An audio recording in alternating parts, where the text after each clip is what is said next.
रसूलुल्लाह सल्लल्लाहु अलैहि वसल्लम ने फरमाया,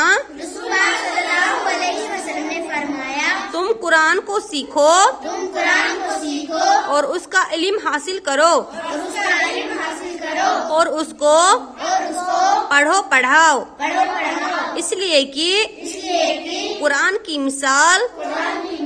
उस शख्स के हक में जिसने कुरान सीखा और उसका इल्म हासिल किया, फिर उसको पढ़ाया भी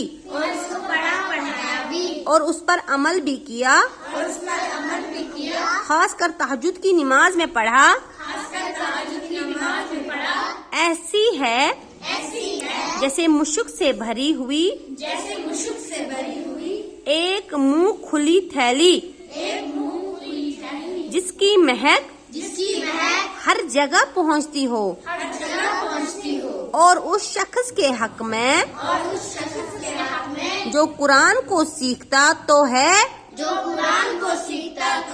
और उसका इल्म भी हासिल करता है, मगर रात को गाफिल पड़ा सोता रहता है,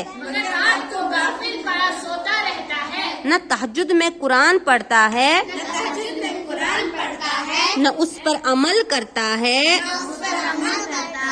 हालांकि उसके दिल के अंदर कुरान मौजूद महफूज है। ऐसी है जैसे एक मुश्क से भरी थैली, जिसका मुंह कस कर बांध दिया गया हो।